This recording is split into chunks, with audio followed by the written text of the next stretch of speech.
మత్తయి సువార్త 25వ అధ్యాయము 18వ వాక్యాన్ని నేను చదువుతాను. బైబిల్ తెరిచి జాగ్రత్తగా ఆలకిద్దాం. మత్తయి సువార్త 25వ అధ్యాయము 18వ వాక్యాన్ని చదువుకుందాం.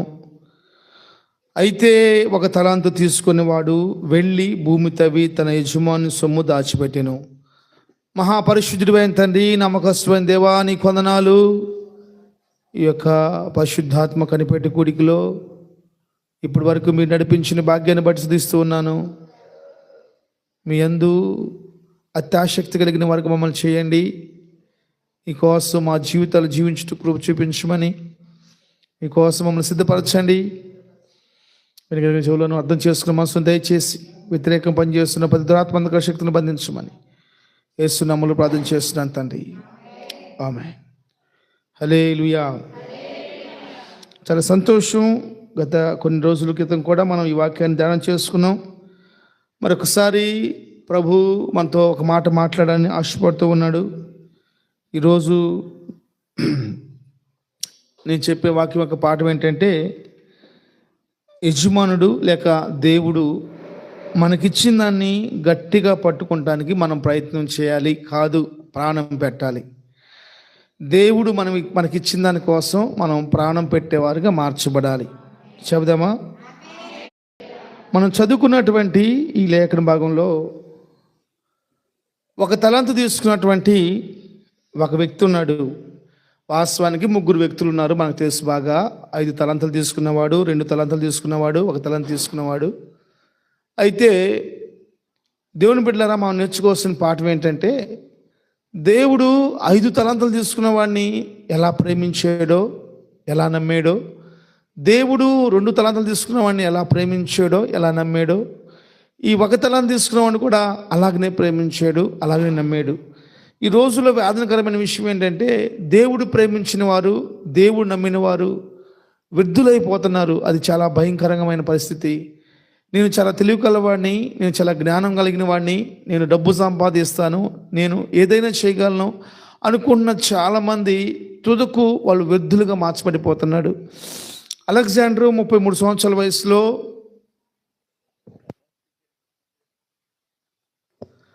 33 సంవత్సరాల వయసులో ప్రపంచాన్ని మొత్తాన్ని జయించేసాడు. అయితే చిన్నపాటి రోగం లేక బలహీనత రాటను బట్టేసి అతను చనిపోయినట్లు బైబిల్ చెబుతుంది. చనిపోతూ అతను 2 చేతులు బయట పెట్టి చనిపోయాడు. అంటే ఏది చేయించినా ఏం చేసినా సరే ఒట్టి చేతులతో మనం పోవాలి అని మాత్రం ఆయన ఒక సూచన మనకి ఇచ్చిపోయాడు అలెగ్జాండర్ గారు. దేవుని బిడ్డలారా, ఈరోజు దేవుడు ప్రేమించిన వారు, దేవుడు నమ్మిన వారు వృద్ధులుగా పోకూడదనే ఈరోజు ఈ కూడికలో, ఈ పరిశుద్ధాత్మ కనిపెట్టు కూడికలో మనతో మాట్లాడుతూ ఉన్నాడు. అయితే ఈ యొక్క వ్యక్తికి దేవుడు ఒక తలాంతు ఇచ్చాడు. అతని సామర్థ్యాన్ని బట్టి ఇచ్చాడు, సామర్థ్యం లేకుండా ఇవ్వలేదు. ఒక తలాంతు ఇచ్చాడు. నిజంగా కొంతమంది ముసలోళ్ళు, పెద్దోళ్ళు కన్నా మనం అడిగామనుకో, అమ్మ నీకు ఎంతమంది పిల్లలంటే నాకు 10 మంది పిల్లలయ్యా అంటారు. 8 ఆడపిల్లలయ్యా, 8 మంది ఆడపిల్లలయ్యా, 2 మగపిల్లయ్యా అని చెప్పి అంటారు. అమ్మ నీకు ఎంతమంది మగపిల్లలు, నీకు ఎంతమంది పిల్లలు అంటే, అయ్యా నాకు 2 పిల్లలు, ఒక అమ్మాయి ఒక అబ్బాయి అంటారు. ఈ ఒక అమ్మాయిని ఒక అబ్బాయిని పెంచడానికి తల ప్రాణం తోకొచ్చింది. ఆ రోజుల్లో 8 మంది ఆడపిల్లలకి పెళ్ళిళ్ళు చేసి పూళ్ళు చేసి ఎంతో కష్టపడ్డారు.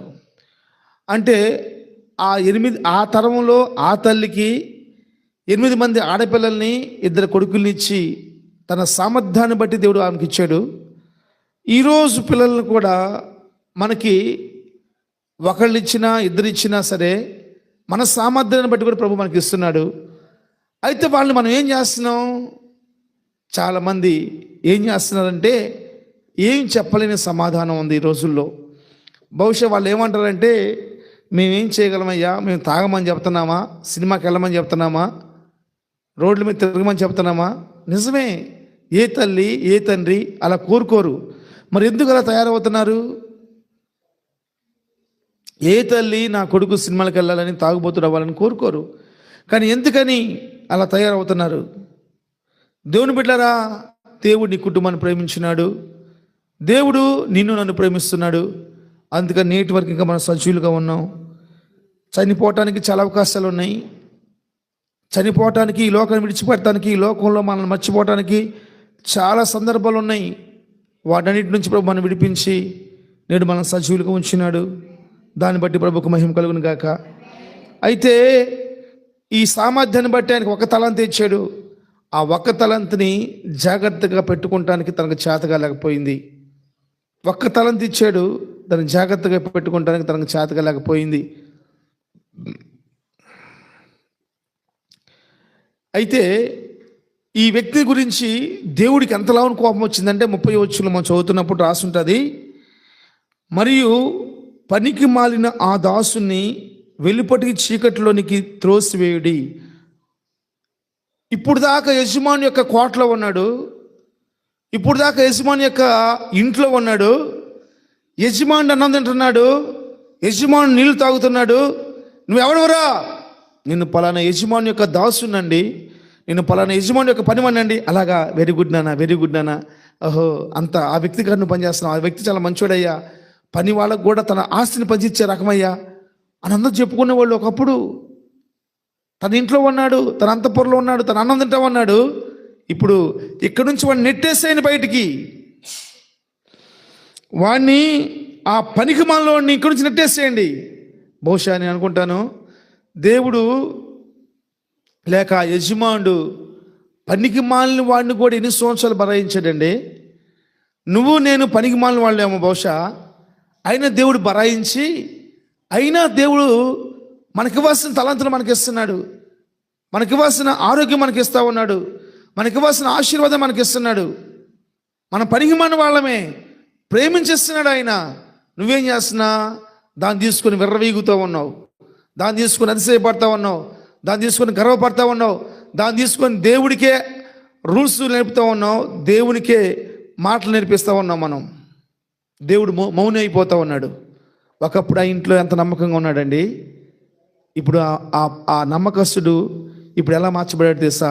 పనికి మాలిన వాడిగా మార్చబడిపోయాడు. యేసు ప్రభుతో ఒకసారి మాట్లాడుతూ అంటాడు 11వ అధ్యాయంలో, చాలామంది ఆ దినము నా దగ్గరికి వచ్చేసేసి, అయ్యా నీ నామమున దెయ్యాలు వెళ్ళగొట్టలేదా? అయ్యా, చదవండి, ఆ మాట చదువుదామా?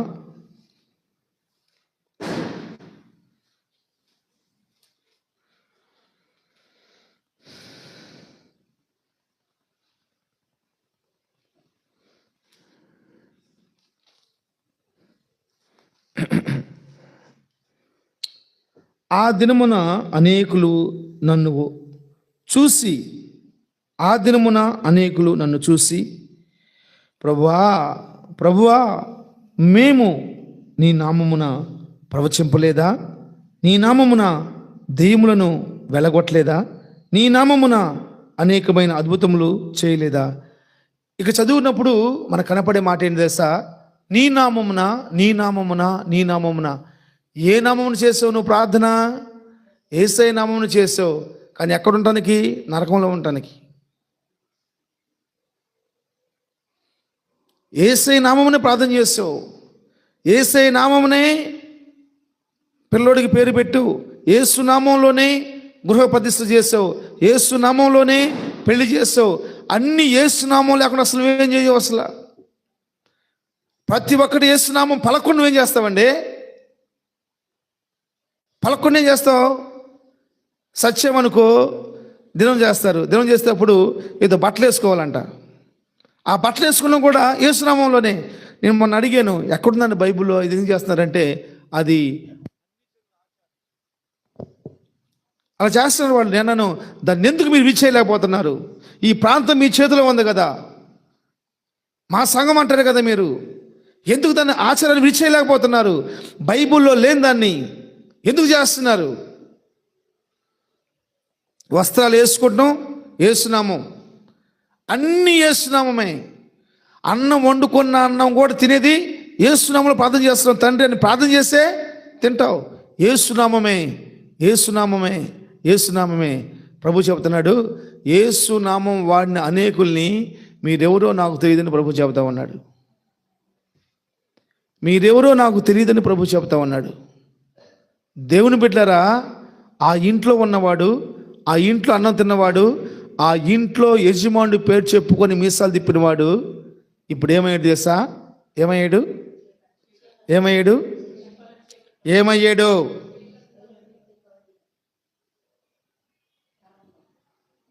30 వచనం.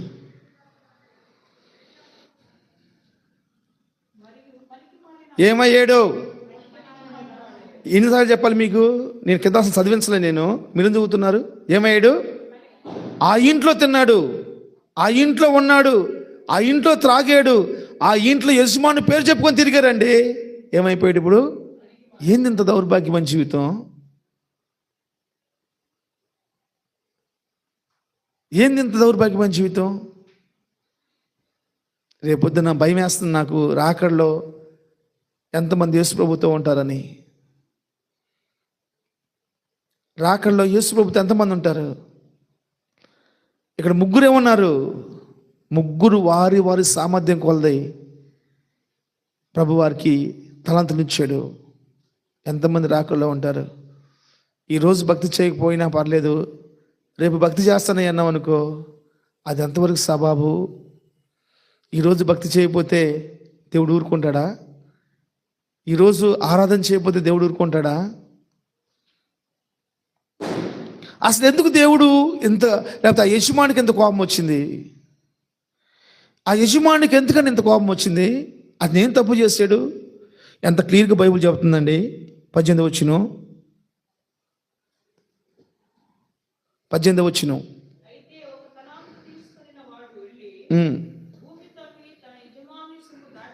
దేవుని బిడ్డలారా, నీ బిడ్డలు ఉన్నారు, నీ బిడ్డలకు 10 రూపాయలు ఇచ్చావు. ఆ 10 రూపాయలు వాడు ఖర్చు పెట్టకుండా, వేరే వాళ్ళకి ఎవరికి ఇవ్వకుండా తన దగ్గర దాచిపెట్టాడు. నువ్వేం చేయమంట? ఏమంటావు? కొడతావా? పనికిమాలలో నేను తిడతావా? తీసుకెళ్ళి నరకంలో పడేయండి అంటావా? దేవుడు కఠినాత్ముడా? దాచిపెట్టాడని బైబిల్ చెప్తుంది కదండి. దేవుడు కఠినాత్ముడా? నీకంటే ప్రేమ కలిగిన వాడు కదా. ఆయన స్వరూపమే స్వరూపం. ఆయన స్వరూపం దేవుని స్వరూపమైందమ్మా. దేవుని స్వరూపమైందమ్మా. దేవుని స్వరూపమైంది తెలుసా అమ్మా? దేవుని స్వరూపమైందమ్మా. నేను గురువారం ధ్యానం చేస్తాను కదమ్మా. దేవుని స్వరూపమైందమ్మా. 4వ అధ్యాయము, 1 యోహాను రాసిన పత్రిక, 4వ అధ్యాయము 8వ వచనం. 1 యోహాను రాసిన పత్రిక 4వ అధ్యాయం 8వ వచనం. దేవుని స్వరూపమైందమ్మా. దేవుని స్వరూపమైంది. దేవుని స్వరూపమైందమ్మా. దేవుని స్వరూపమైంది అంటే ప్రేమ. ఆయన స్వరూపమే ప్రేమ అయినప్పుడు ఎందుకు ఇంత కఠినంగా మాట్లాడుతున్నాడు? పాడు చేయలేదు కదా, దాచిపెట్టాడు కదా. దాచిపెట్టినా ఎందుకు దేవుడికి ఎందుకు కోపం వస్తుంది? లేక యజమానికి ఎందుకు కోపం వస్తుంది? కఠినాత్ముడా? అయ్యో ఎంత మాట! ఆయనలో ఉన్న ప్రేమలో కొంత కదా మనం ప్రేమ అనిపిస్తా ఉన్నాం. ఆయన స్వరూపమైంది ప్రేమ. ఆయన స్వరూపమైంది ప్రేమ. ఆయన పోలికేంది? ఆయన పోలికేందమ్మా?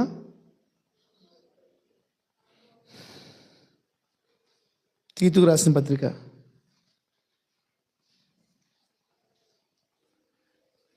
తీతుకు రాసిన పత్రిక 3వ అధ్యాయము 4వ వచనం.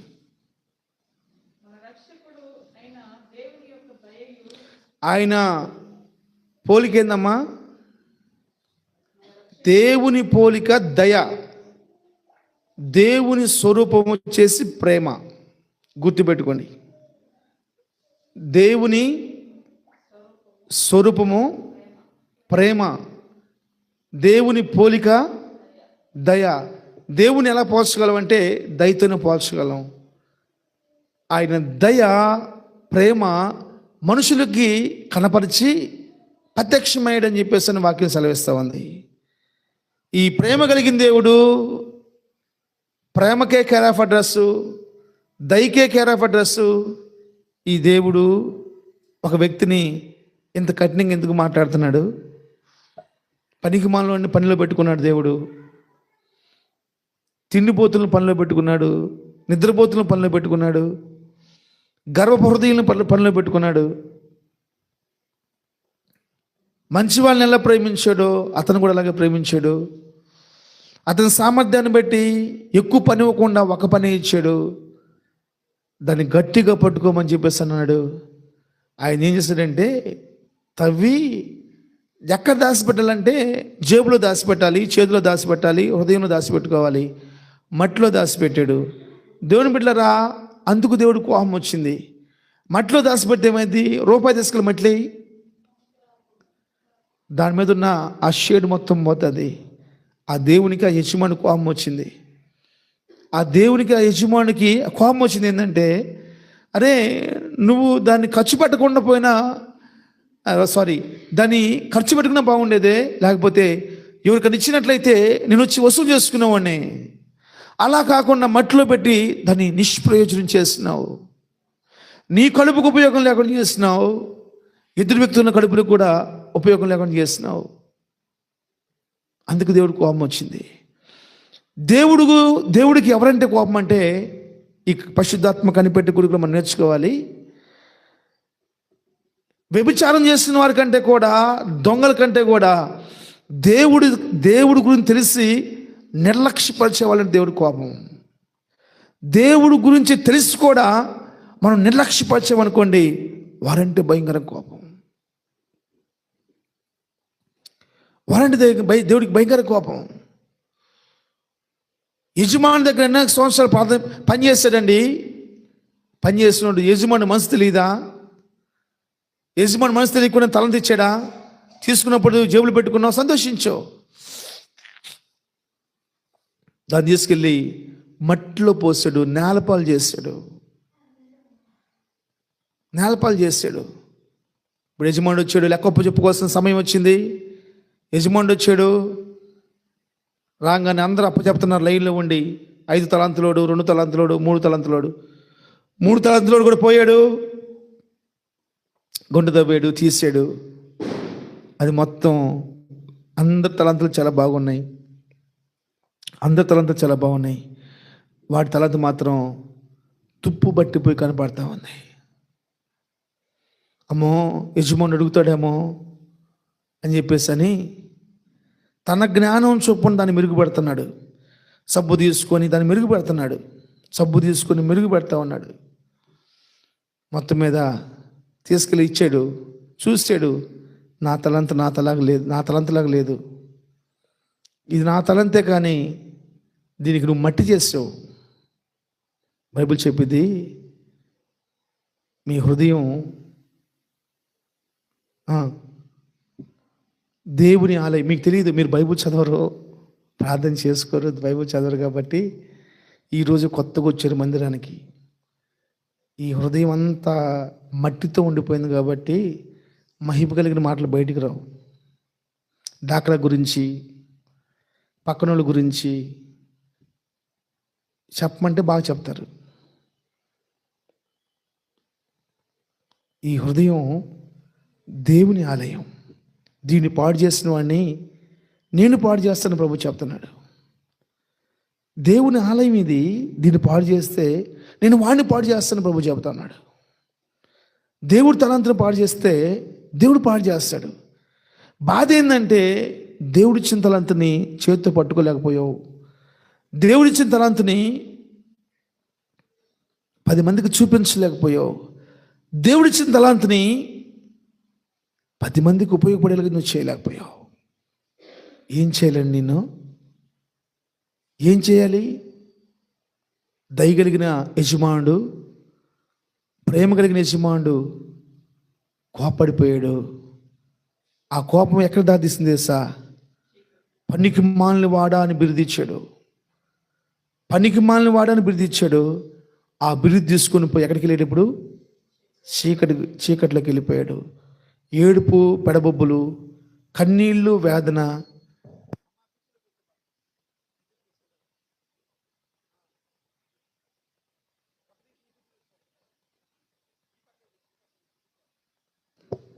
హల్లెలూయా. దేవుని బిడ్డలారా, ఆ వ్యక్తి ఎప్పుడైతే ఆ తలాంతును పాడు చేస్తున్నాడో, తనకిచ్చిన వాటిని పాడు చేస్తున్నాడో, దాన్ని బట్టి తన కలిగిన నష్టం ఏం తెలుసా? చీకటి గది, యజమాని చేత తునీకరించబడతాం. ఏ హైకోర్టు లేదు, ఏ సుప్రీంకోర్టు లేదు, ఏ జిల్లా కోర్టు లేదు, ఏ లోకల్ కోర్టు లేదు. ఎక్కడ పోయినా చెల్లదో. దేవుడు నీకు ఇచ్చిన తలంతు, దేవుడు నీకు ఇచ్చింది ఏదో ఉందో నాకు తెలియదు, అది రేపొద్దున వసూలు చేసుకున్న ప్రభు రాబోతున్నాడు. బైబిల్ తెరచండి. ప్రకటన గ్రంథం 3వ అధ్యాయము 11వ వచనం. ప్రకటన గ్రంథం 3వ అధ్యాయం 11వ వచనం.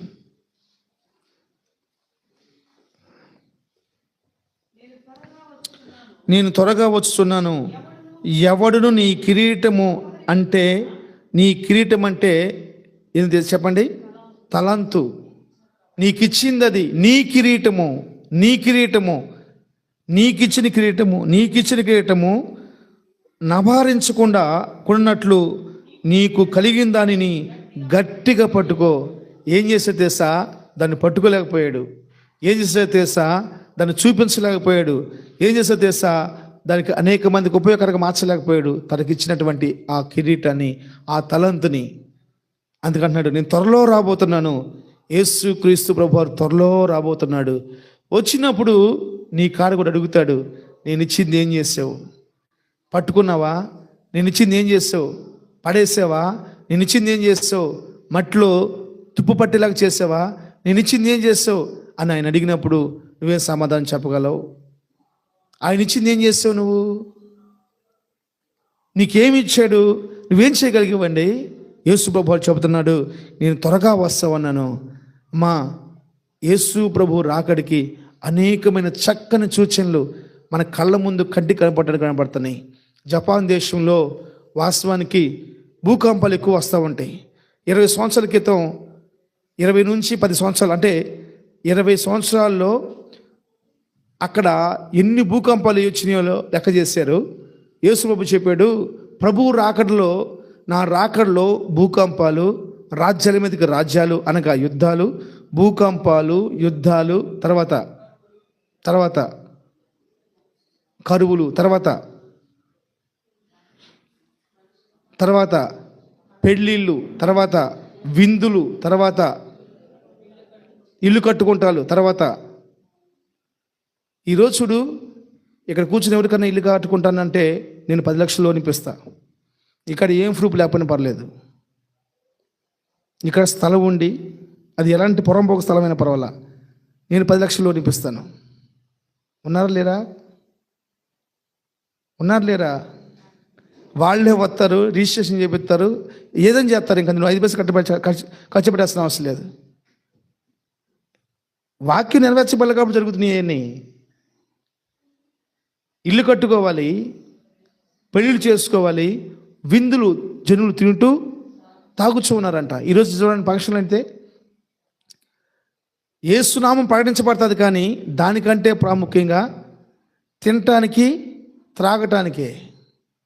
అక్కడ వచ్చే సమయం ప్రభు చెబుతున్నాడు, నా రాకల్లో భూకంపాలు జరుగుతాయి.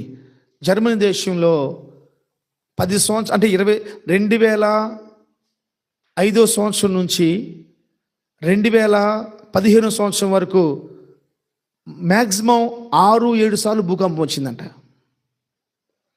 2005 సంవత్సరం నుంచి 2015 సంవత్సరం వరకు 10 సంవత్సరాల్లో 6-7 సార్లు భూకంపం వచ్చిందంటండి. 2015 సంవత్సరం నుంచి 2025 సంవత్సరం వరకు ఆల్మోస్ట్ 1000 సార్లు భూకంపం వచ్చిందంట.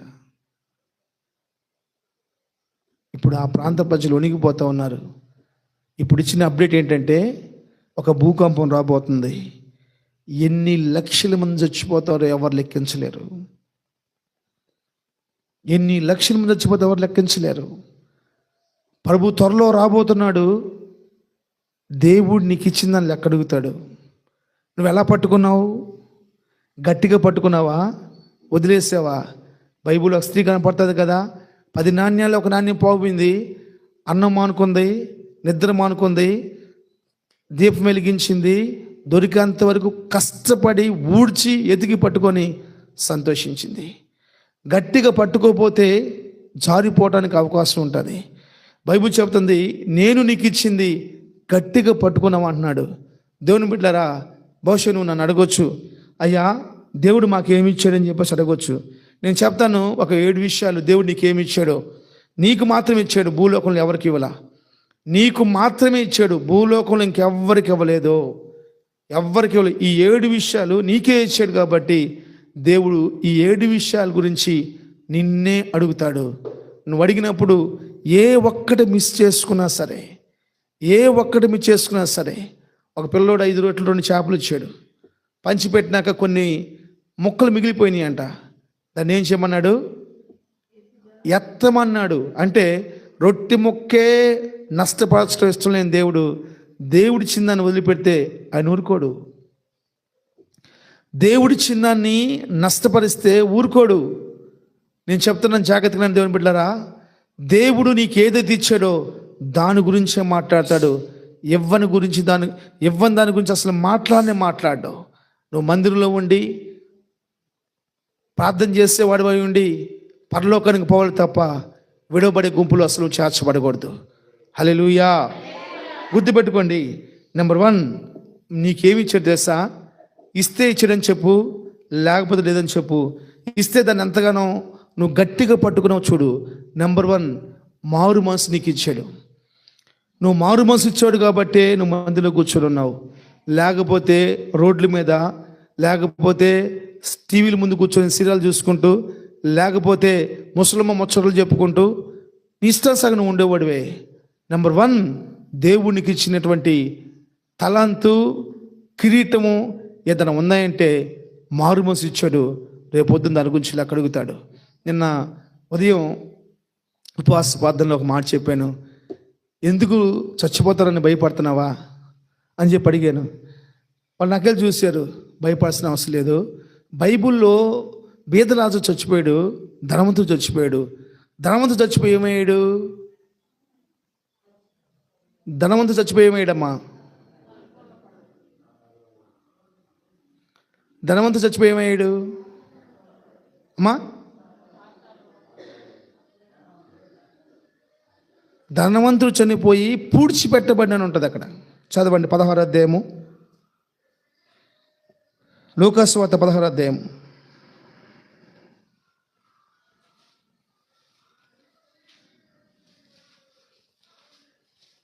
లూకా సువార్త 16వ అధ్యాయము 27వ వచనం.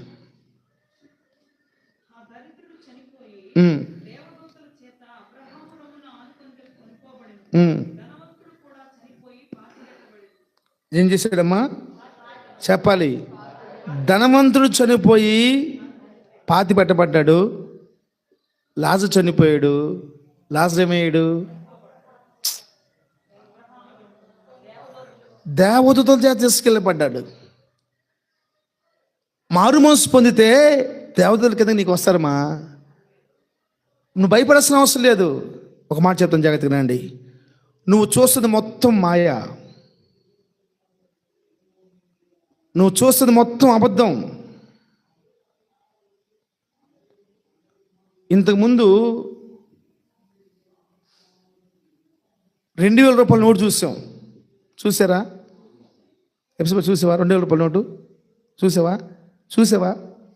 ఎప్సిబా చూసావా 2000 రూపాయల నోటు? అట్లా చెప్పాలి. అట్లా అన్నావు అనుకో, చూసావు చూడదు నాకు అర్థం కావట్లా. ఇప్పుడేది? మాయమా. ఆ డబ్బంతా మాయ. ఇంక ఖచ్చితంగా 20 నిమిషాల్లో ఇక్కడ ఎవరు ఉండరు. నీ భర్త మాయ నీకు తెలుసా? నీ భార్య మాయని తెలుసా? నీ బిడ్డల మాయని తెలుసా? కానీ నిజమేం తెలుసా? యేసు ప్రభు అక్కడే. Praise the lord. నిజమేందో తెలుసా?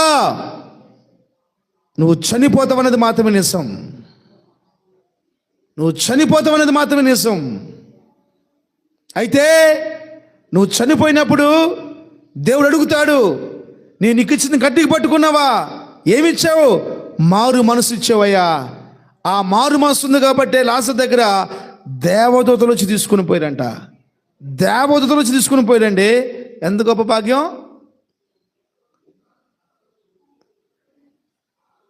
దేవదూతలు చనిపోయినప్పుడు మాత్రమే రాలా. నేను చెప్తాను జాగ్రత్తనండి. యెహోవా యందు భయభక్తులు కలిగిన వాడి చుట్టూ 34 అధ్యాయం వచ్చిన 34:7.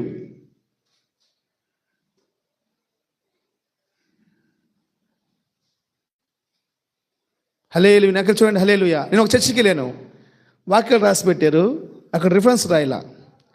నేను అడిగాను, పెయింట్ అయిపోయింది అయిందండి, వాక్యాలు రాశారు కానీ రిఫరెన్స్ రాయదని చెప్పేసి అన్నాడు.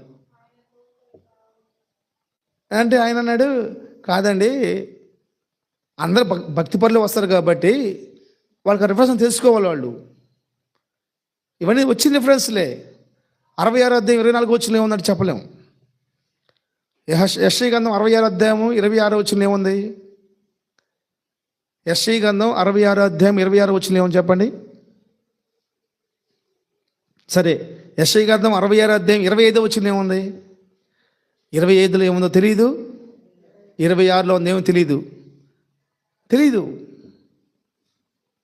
అక్కడ ఏముందో నాకు తెలుసు. చెప్పమంటారా అమ్మా? ఏముంది? ఆ వచ్చి నువ్వు లేదని నాకు తెలుసు. ఆ విషయం నీకు తెలియదు, నువ్వు చూడవు కాబట్టి. యెషయా గ్రంథం 66లో 24 వచ్చినలో ఉంటాయి, 25, 26 ఉండవు. మన సేవకుల కుడికిలో వాక్యం చెప్తే అడిగాను, యెషయా గ్రంథం 66, 26 చదవమన్నా. అసలు ఏముందో తెలుసు నీకు అడిగాను. వాళ్ళు మొత్తం తెల్ల మొక్కలు వేస్తారు. వాళ్ళకు కూడా తెలియదు. సేవకులు ఈరోజు సేవకులు ఏంటంటే పెళ్ళిళ్ళు చేసేటప్పుడు కట్నాలు తీసుకోవాలి. వాళ్ళకి కొడుకు కూతురు కాడ, అదే పెళ్లి కొడుకు పెళ్లి కూతురు కట్నం మాట్లాడుకుంటారు కదా. అట్లా మన మా మరదల పెళ్లి జరిగితే అక్కడ మాట్లాడుతున్నారు వాళ్ళు. అయ్యా మా పాస్టర్ గారికి కట్నం ఇవ్వాలి పెళ్లి రిజిస్ట్రేషన్ ఖర్చు అని. ఏమేయాలంట? నా చర్చి అంటున్నావు, నా బిడ్డలు అంటున్నావు, నా బిడ్డలు పెళ్లి చేసే నా రిజిస్ట్రేషన్ కట్నం తీసుకుంటారండి? అడిగి దమ్మున్న వాళ్ళు ఎవరు లేరు ఈరోజు విశ్వాసులు. నా బిడ్డ పెళ్లి చేసాను, నేను తీసుకుంటానా? చేతకి బిడ్డకెత్తాను కదా నేను. ఈరోజు సేవకులు ఎవరు? విశ్వాసులు పెళ్లి చేసి వాళ్ళ కాడే పెళ్లి పేరు మీద ఫీజు లాక్కుంటున్నాం. విశ్వాసులు పెళ్లి చేసి మన బిడ్డలు అంటున్నాం, లేచి కాచి వాళ్ళ కోసం ప్రార్థన చేస్తాం. ఎంత అబద్ధం మీరు చూడండి, ఎంత అబద్ధమో మీరు చూడండి. ఒకళ్ళు నన్ను ఫోన్ చేసి సర్టిఫికేట్ అడిగారు, మ్యారేజ్ సర్టిఫికేట్ అన్నా నీకు ఉందా కదా చెప్పి అడిగారు. నేను ఇస్తా అన్నాను. ఎంత తీసుకుంటావు అన్నారు. 4,000 తీసుకుంటా అని చెప్పన్నాను. సర్టిఫికేట్ నేను ఇస్తానన్నానమ్మా. ఎంత తీసుకుంటాను అడిగాడు. 4,000 తీయమని చెప్పాను. అన్న పక్కన వాళ్ళు అడిగారు 3,000 ఇస్తామని చెప్పన్నారు అన్నారు. అక్కడ తీసుకోమన్నా. నేను ఫ్రీగా ఇస్తానన్నా. నువ్వు ఎంత ఇస్తావు, ఎంత తీసుకుంటావు చెప్పన్నారు. ఎంత ఇస్తావని చెప్పి చదువుతున్నారు మా వాళ్ళు. నేను 4,000 అడిగాను, పక్కన వాళ్ళు 3,000కి బేరం ఆడుతున్నారమ్మా సర్టిఫికేట్ కాడ.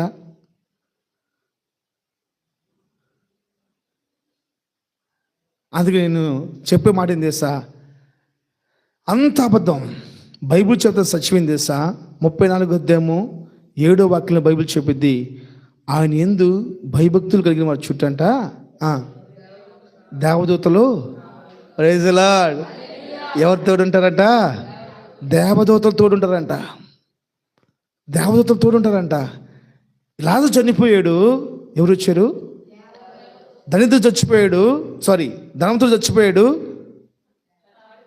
పాతి పెట్టబడ్డాడు. బేదలాజరు చనిపోయాడు, దేవదూతలు వచ్చారు. నేను నమ్ముతున్నాను, ఎవరైతే నువ్వు కాదు, నువ్వు అనుకో, నువ్వు ఫీల్ అయిపోయి ఓహో అని ఫీల్ అవ్వబాక. నువ్వు కాదు, మారు మనసు పొందిన వాళ్ళు. చెప్పు. ఒకవేళ నువ్వు మారు మనసు పొందావనుకో, ఖచ్చితంగా గట్టిగా పట్టుగా మారు మనసుని దేవతలు వచ్చి తీసుకెళ్తారు. ఇదంతా అబద్ధం. నీ శరీరాన్ని ముక్కలు కోసుకున్నా కానీ తెల్లారి పొద్దున ఆరవంగానే ఏమైద్ది? ఏమైద్దమ్మా? తెల్లారి పొద్దున ఆరవంగానే తెల్లారిద్ది. ముక్కలు ముక్కలు కోసులు కానీ అది ఆగదు. ఆపగలిగావా నువ్వు? ఆపలేవు. బైబిల్ చెబుతుంది, నేను ఇచ్చిందని గట్టిగా పట్టుకో. యేసయ్య ఏమి ఇచ్చాడంటే, నెంబర్ 1 మారు మనసునిచ్చాడు. మారు మనసుని పట్టుకున్నావా? అప్పుడప్పుడు పక్కన పెడుతున్నామ్మా. మారు మనసు అంటే ఏంటి? మారిన మనసు. అంతకుముందు ఏ మనసు ఉంది? మారిన మనసు ఏంది? తీతు పత్రిక 3:3 చదవండి. 3:3 వచ్చిన తీతుకు రాసిన పత్రిక 3:3 వచ్చిన త్వరగా.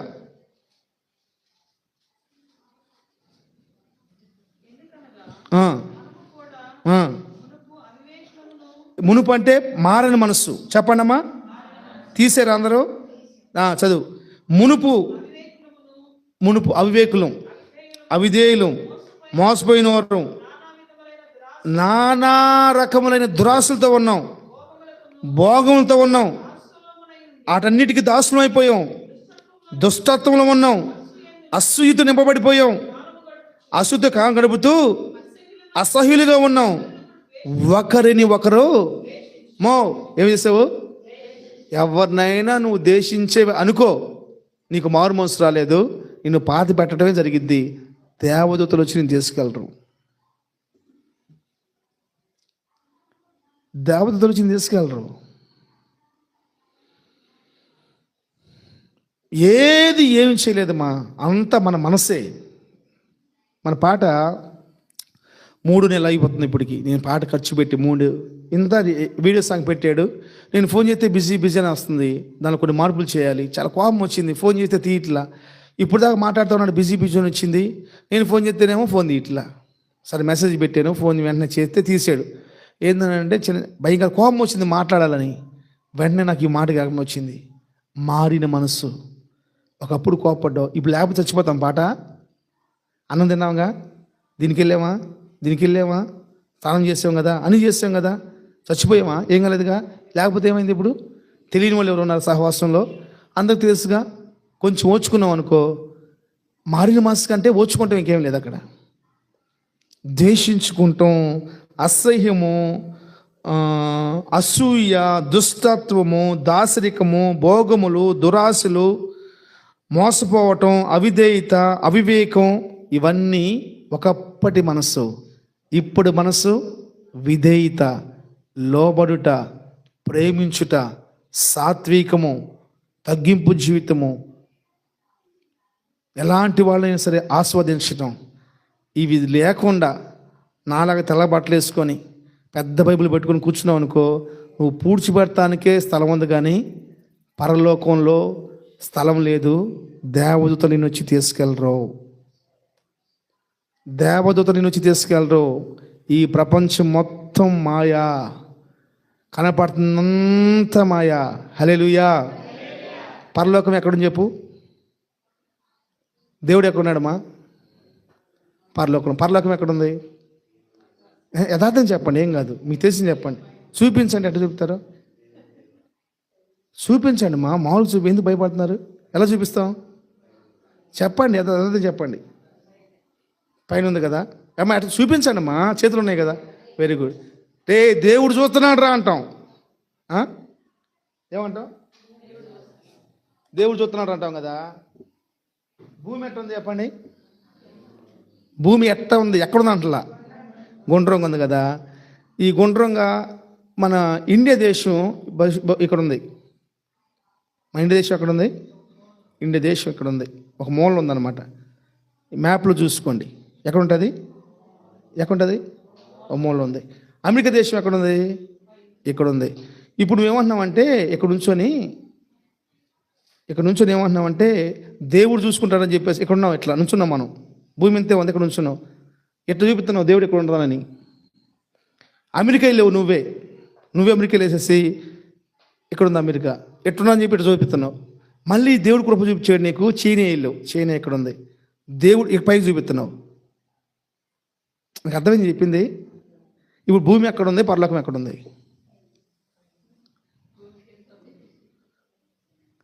ఎక్కడుండి ఇటు అంటే ఎక్కడ పోయి అటు అంటే ఎక్కడ? ఈ నాలుగు ఒక ఇది లేదా? స్తోత్రం, హల్లెలూయా. ఏం చెప్తానంటే ఒక మాయా. భూమి అంతటి మీద పరలోకం కమ్ముకొని ఉంది.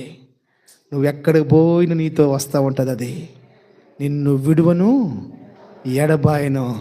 దాని అర్థం ఏంటంటే, నువ్వు అమెరికా పోయినా నీతో వస్తాను, చైనా పోయినా నీతో వస్తాను, ఇండియాలో ఉన్న నీతో వస్తాను, నువ్వు ఎక్కడున్నా నీతో ఉంటాను.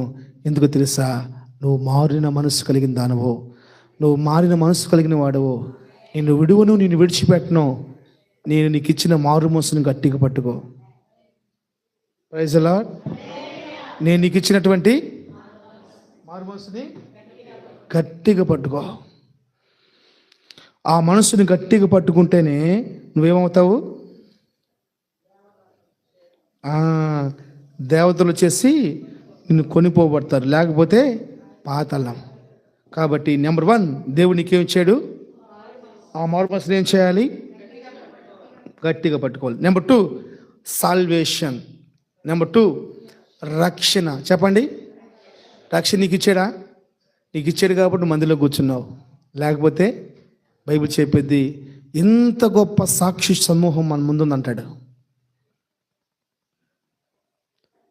రక్షణ గనక నువ్వు నిర్లక్ష్యపరిచినట్లయితే, 3వ అధ్యాయమే కదా, చదవండి.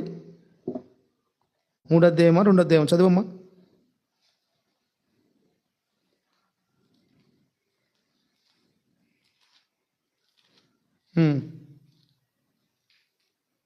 రెండో అధ్యాయము 3వ వచనం చదువమ్మా. ఇంత గొప్ప రక్షణ మనము నిర్లక్ష్యము చేసినలా ఏలాగు తప్పించుకుందుము?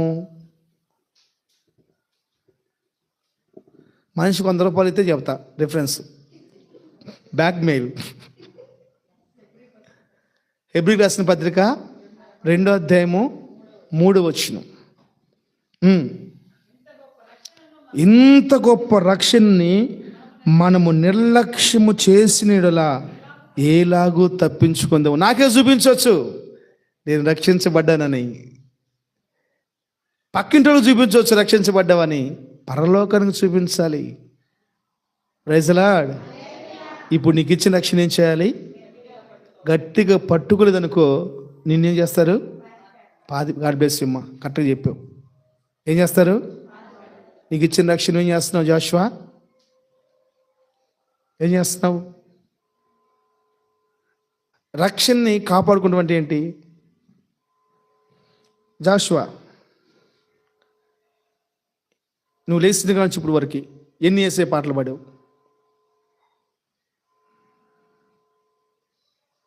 అన్నా, నువ్వు లేచిన కాడ నుంచి ఇప్పటి వరకు ఎన్ని వేసే పాటలు పాడావు?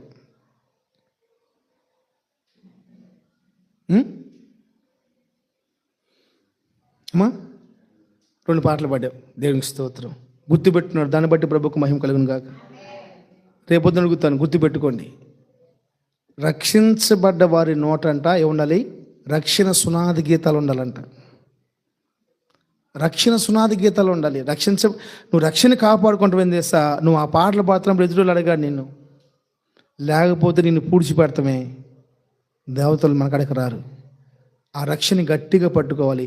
మనం పాట పాడుతున్నప్పుడు ఏమైతే చేస్తా? ఒక ఆమంట ఏదో సామెతతో కథ ఉంది. నీదే మనం ఇక్కడ పంపిస్తే ఆ మాట వాడికి రావట్లేదంట. ఇక నోట్లో చెప్పుకుని పోమని చెప్పండి అంట. ఏమని? నెయ్యి నెయ్యి నెయ్యి నెయ్యి నెయ్యి నెయ్యి నెయ్యి చెప్పుకుని పోయి మధ్యలో ఏదో ఒకటి వచ్చిందంట. ఏమొచ్చింది? గొయ్యి వచ్చింది. గొయ్యి వచ్చింది. భార్యాభర్తలకు పెళ్ళయింది.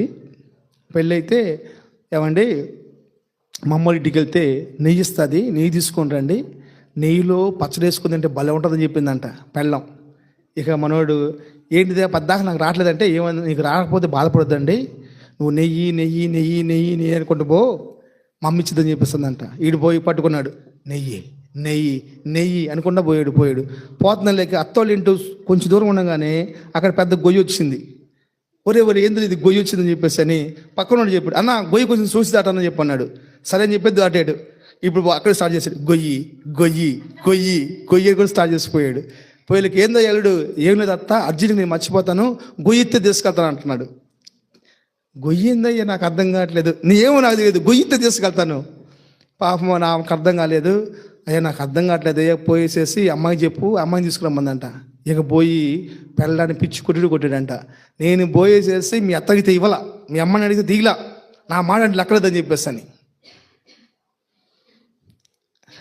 మర్చిపోకూడదు. మర్చిపోతే ఏమైంది తెలుసా?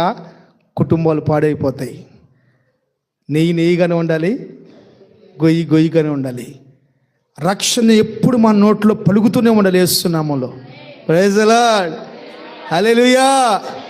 నువ్వు రక్షణ గురించి పలుకుతున్నప్పుడు, రక్షణ గురించి పాడుతున్నప్పుడు, రక్షణ గురించి స్తుతిస్తున్నప్పుడు సాతానుగాడు నీ దరిదాపుల్లోకి రాడు. యేసునామములో పాపపు ఆలోచనలు అసలు రావు. యేసునామములో praise the Lord. First one మారు మనసు, రెండోది రక్షణ, మూడోది విశ్వాసము. చెప్పండి, విశ్వాసము. మీకు మాత్రం విశ్వాసం ఇచ్చాడు. నేనంటాను, ఈ సమయంలో టైలర్లో మిషన్ కుట్టుకుంటే, ఒక జాకెట్ కుట్టుకుంటే ఎంతమ్మా? ఏందో ఒకళ్ళు 150 అంటున్నారు, ఒక 120 అంటున్నారు, ఒక 300 అంటున్నారు, ఒకళ్ళు 3000 అంటున్నారు. వేల సంఖ్యలో ఉందన్నమాట. సరే, సింపుల్గా 300, 100 రూపాయలు అంటే ఇక్కడ కూర్చునే వాళ్ళు రకరకాలుగా చెప్పుకుంటున్నారు కాబట్టి రకరకాలు గుట్టించుకుంటున్నారు. ఏసు రక్తం చేయవు. ఒకవేళ టైలర్ ఉండి కనుక జాకెట్ కుట్టుకుంటే 100 రూపాయలు. నువ్వు విశ్వాసం ఉంది కాబట్టి నువ్వు ఇక్కడ కూర్చున్నావు కాబట్టి దానికోసం ప్రయాసపడతా ఉన్నావు. దేనికోసం తెలుసా? దేవుడిచ్చిన విశ్వాసాన్ని కాపాడుకోవాలి. హెబ్రీకి రాసిన పత్రిక 11వ అధ్యాయము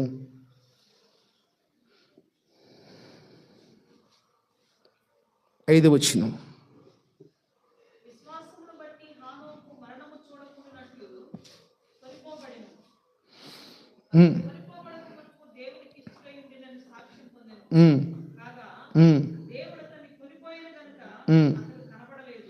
ఆరో వచనం. విశ్వాసము లేకుండా దేవునికి ఇష్టుడై ఉండుట సాధ్యము.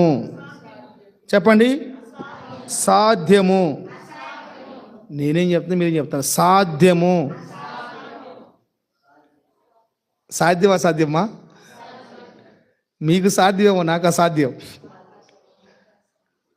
విశ్వాసం లేకుండా దేవునికి ఇష్టంగా ఉండటం అసాధ్యం. విశ్వాసులు మాత్రమే దేవునికి ఇష్టంగా ఉండగలరు. కాబట్టి దేవుడు నీకేదైనా ఇచ్చాడంటే ఒక విశ్వాస జీవితాన్ని ఇచ్చాడు. ఆ విశ్వాస జీవితాన్ని నువ్వు గట్టిగా పట్టుకోవాలి, గట్టిగా పట్టుకోవాలి. గుంట తీసి గుంటలో పెట్టకూడదు. విశ్వాస జీవితాన్ని, విశ్వాస జీవితాన్ని గట్టిగా పట్టుకోవాలి. దానికోసం కదా మనం బ్రతుకుతున్నాం. దానికోసం కదా మనం బతుకుతున్నాం. నేను చెప్తున్నాను, ఇక్కడ ఎందుకు కూర్చున్నావు అంటే నాకు తెలిసి ఫస్ట్ హాఫ్ నేను పరలోకంలో ఉండడం కోసం మాత్రం నుంచున్నాను. సమస్య విడిచిపెట్టి సాగుకు వచ్చాను. లేకపోతే నేను కూడా లక్ష సంపాదిస్తూ బయట లోకంలో ఉండేవాడినాము.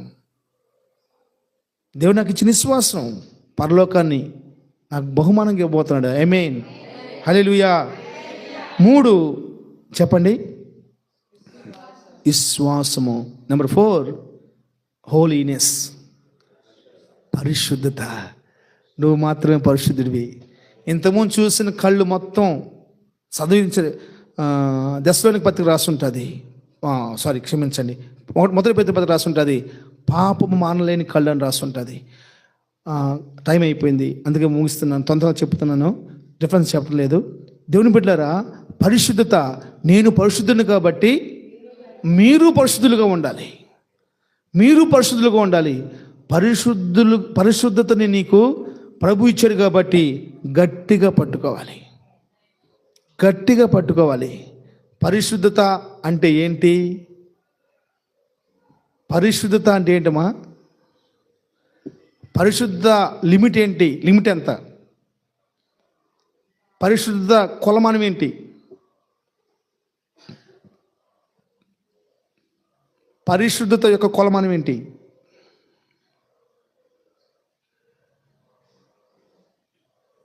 అమ్మా, పరిశుద్ధత కొలమానం ఏంటంటే దేవుడు వచ్చి నాలో నివసించేంత. పరిశుద్ధత యొక్క కొలమానం ఏంటయ్యా అంటే దేవుడు వచ్చి నాలో నివసించే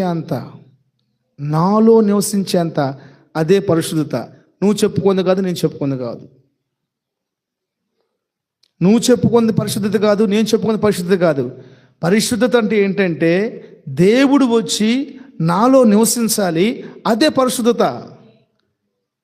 నీ బట్టల్లో కాదు, నీ కాస్ట్లీ ఇంటిని బట్టి కాదు, నీ కాస్ట్లీ కారును బట్టి కాదు, నీ కాస్ట్లీ ప్రవర్తన బట్టి కాదు.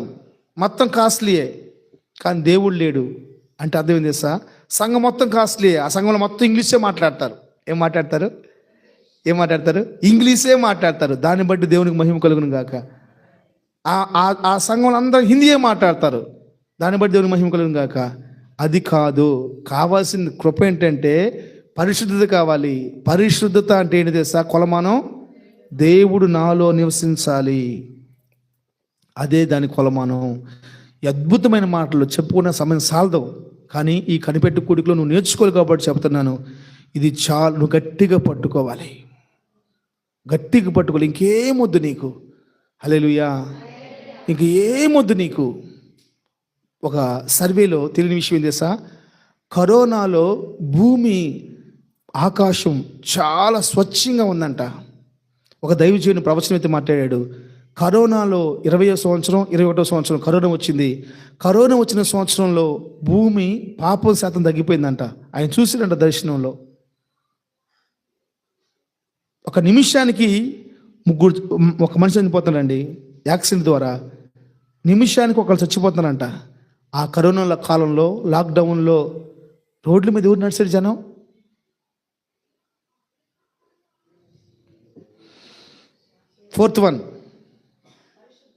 Fourth one hallelujah. Fifth one fellowship. Fifth one సహవాసము.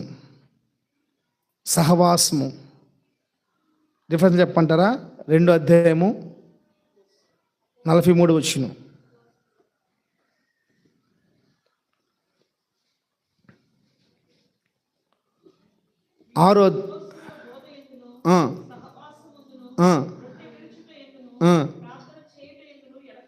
Praise the lord.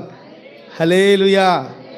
నెంబర్ 5 ఏంటంటే సహవాసాన్ని ఏం చేయాలి? గట్టిగా పట్టుకోవాలి. సహవాసం ఏంటి? మా సంఘం. ఏం చెప్పండి? నరకంలో కంపల్సరీ ఉంటావు నువ్వు. మా సంఘం అన్నావంటే నరకంలో నువ్వు కంపల్సరీ ఉన్నట్టే. సంఘం సహవాసం అనేది ఆత్మీయుల సహవాసం, పరిశుద్ధుల సహవాసం, నీతిమంతుల సహవాసం, ప్రార్థనాపరుల సహవాసం. సంఘ సహవాసం కాదు. ఈ సంఘం ఏంటి చెప్పు? మన చదువమ్మా. అపోస్తుల బోధ అనగా దేవుడిచ్చిన బోధ, సహవాసం, రొట్టె విరుచుట యందు, ప్రార్థన చేయుట యందు ఎడతెగక ఉన్నారు. ఎక్కడున్నారంటే వాళ్ళు సంఘంలో కాదు, వాళ్ళు ఉంది సహవాసం కలిగి సహోదరుల మధ్యలో ఉన్నారు. నా సంఘం ఏంది? ఎవరు కాదన్నారు? ఆ సంఘంలో ఉంటే పూడ్చిపెడతామే. సహవాసం ఏందో తెలుసా? ఆత్మీయుల సహవాసం. దేశంలో ఒక ఆజ్ఞ విడుదలైంది. జ్ఞానులైన వారందరిని చంపేస్తామని చెప్పేసి అన్నాడు. అలాంటి సమయంలో ఒక సహవాసం ఉంది. ఆ సహవాసం ఏంటంటే చెప్పాలి, షడ్రక్, మేషక్, అబేద్నెగో, దానియేలు పోయి ఈ రాత్రి మనం ప్రార్థన చేద్దాంరా, అది సహవాసం. ఈ రాత్రి మనం ప్రార్థన చేద్దాంరా. నేను ఉపవాస కూడికలో ఆ ఊళ్ళో అడిగాను, ఇక్కడ రక్షించబడిన సంవత్సరం అయిందని అడిగాను నేను. ఆమె చెప్పింది 15 సంవత్సరాలు అయిందయ్యా నేను రక్షించబడింది. ఎన్ని సంవత్సరాల నుంచి ఈ మధ్యాహ్నకు వస్తున్నావు? నేను రక్షించబడింది ఇక్కడికే నేను ప్రార్థన కొత్తని చెప్పేస్తున్నావు. ఒక్క మాట్లాడుతూ సమాధానం చెప్తావా? నేను మిమ్మల్ని కూడా అడుగుతున్నాను, ఒక్క మాట్లాడుతూ సమాధానం చెప్తావా? చెప్పు అంది. ఒక్క రాత్రి అన్నా సరే సేవకుల కోసం, సహవాసం కోసం, నీ కుటుంబం కోసం, నీ బిడ్డల కోసం ఒక్క రాత్రి అయినా సరే కన్ను రెప్ప కొట్టకుండా రాత్రంతా ఈ మందిలో గడిపేవా? రాత్రంతా ఈ మందిలో నువ్వు గడిపేవా? సంవత్సరాలు నీ ఇంట్లోనే పడుకుంటున్నావు కదా, ఒక్క రాత్రి నిద్రపోకుండా దేవుని మందిలో గడిపేవా? నీ రికార్డులో ఉందా? నీ హిస్టరీలో ఉందా? Pin drop silent. సహవాసం అదేంటి కావాలి. సహవాసం మనం పెట్టుకున్నాం పేరు.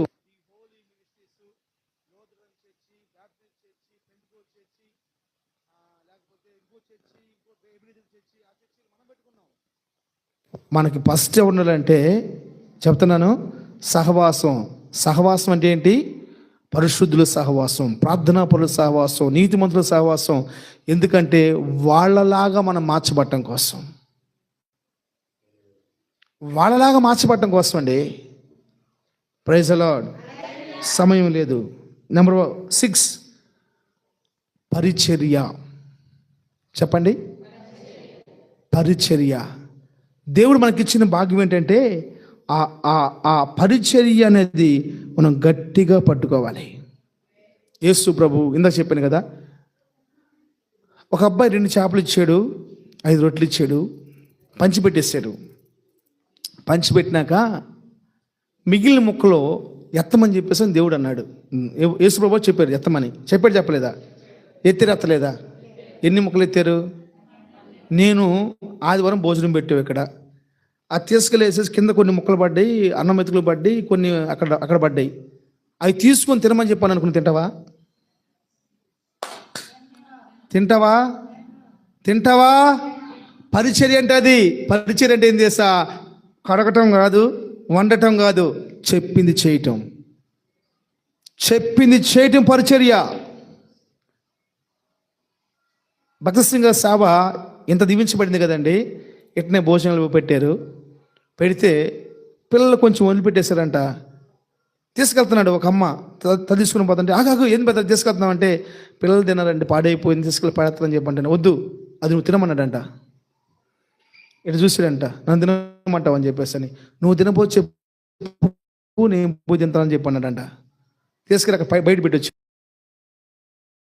అది చూసి ఆ రోజు నుంచి నేటి వరకు కూడా ఒక్క మెతుకుడు చేయరు, ఒక్క మెతుకుడు వేడి చేయరు.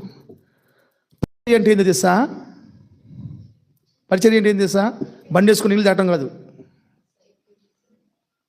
కారు వేసుకుని పోయి షికారుకు పోయి రావటం కాదు, రిక్షా వేసుకుని పోయి పాంప్లెట్ అంటించడం కాదు. పరిచర్య అంటే ఏంటి?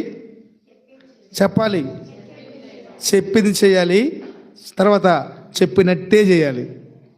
లేదా పరిచర్య అంటే ఏందమ్మా? చెప్పింది చేయాలి, చెప్పినట్టే చేయాలి. దాన్నే పరిచర్య. ఆ పరిచర్యని గట్టిగా పట్టుకోవాలి. ముందు ఎర్ర సముద్రం, ఎనగమాల సైన్యం, ఈ పక్క ఆ పక్క అరణ్యం. దేవుడు చెప్తాడు మోషేతోటి, సముద్రం నడవమని. చెప్పింది చేయాలి, చెప్పినట్టే చేయాలి. ఒకళ్ళు నడవకపోతే ఏమైంది? దేవుడు వాళ్ళని చంపలేడా? చంపలేదా? చంపాడు కదా. వీళ్ళు నడకముందు చంపవచ్చు కదా. నువ్వు నడు, వాళ్ళు చంపుతాడు అంతే. పరిచర్య అంటే ఏంటి? చెప్పింది చేయాలి, చెప్పినట్టే చేయాలి. ఎక్కువ చేయకూడదు, తక్కువ చేయకూడదు. నెంబర్ 6 మీరు చెప్పండి. నెంబర్ 7 మీరు చెప్పండి. మీరేమనుకుంటున్నారు చెప్పండి. నెంబర్ 7 అమ్మా. God bless you. హల్లెలూయా. శ్రేష్టమైంది ప్రార్థన చేయటం. శ్రేష్టమైనది సార్, దాన్ని మనం గట్టిగా పట్టుకోవాలి. ప్రార్థన చేయటాన్ని గట్టిగా పట్టుకోవాలి. ఇప్పుడు చెప్దామా? నెంబర్ 1 మీకు తెలుసు, చాలా రిఫరెన్స్లో నేను చెప్పకూడదు అవసరం లేదు. చాలా రిఫరెన్స్లో నేను మీకు చెప్తానికి లేదు. 18:1 రాసి ఉంటుంది, విసుగుకు నిత్యం ప్రార్థన చేయాలి. లోకస్వార్తలో ఉంటుంది, విసుగుకు నిత్యం ప్రార్థన చేయాలి, మాటికి ప్రార్థన చేస్తూ ఉండాలి, కృతజ్ఞతతో ప్రార్థన చేస్తూ ఉండాలి, బాధలో ఉన్నప్పుడు ప్రార్థన చేస్తూ ఉండాలి, చనిపోయే సమయంలో కూడా ప్రార్థన చేస్తూ ఉండాలి, అవసరత కలిగినప్పుడు ప్రార్థన చేస్తూ ఉండాలి, కృతజ్ఞత కలిగినప్పుడు ప్రార్థన చేస్తూ ఉండాలి, ప్రతి విషయంలో ప్రార్థన చేస్తూ ఉండాలి. దేవుడు మనకిచ్చిన తలాంతి ఏందో తెలుసా? ప్రార్థన. దేవుడు మనకిచ్చిన కీటం ఏందో తెలుసా? ప్రార్థన. ఇప్పుడు చెప్పండి. Number 1, number 2, number 3, number 4, number 5, number 6, number 7. ఈ మాటలు మొత్తం మీరు శ్రద్ధగా వినాలి. ఈ మాటలు మొత్తం శ్రద్ధగా వినాలి. విన్నారు కదా? అవన్నీ మీరు ఏం చేసా గట్టిగా పట్టుకోవాలి. ఇవన్నీ మీరు ఏం చేయాలి? గట్టిగా పట్టుకోవాలి. హెబ్రీయులకు రాసిన పత్రిక 4వ అధ్యాయం 14వ వచనం.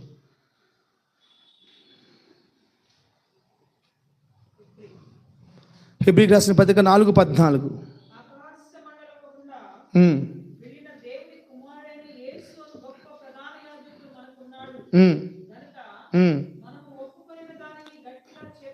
ఆమేన్ చెబుదామా? మనం ఒప్పుకున్నాం. ఏం ఒప్పుకున్నాం? ఇవన్నీ చేస్తామయ్యా అని ఒప్పుకున్నాం. ఒకప్పుడు ఒప్పుకోలేదా? మారు మనసు బాప్తిసం తీసుకున్నప్పుడు నువ్వు ఒప్పుకోలేదా? రక్షణ బలారాధన కోసం నువ్వు ఒప్పుకోలేదా? ఇవన్నీ నువ్వు ఒప్పుకున్నావు. మనం ఒప్పుకున్న వాటిని గట్టిగా పట్టుకోవాలి, చేపట్టాలి. గట్టిగా పట్టుకొని చెయ్యాలి. గట్టిగా పట్టుకొని చెయ్యాలి. దేశంలో ప్రార్థన చేసుకుందాం.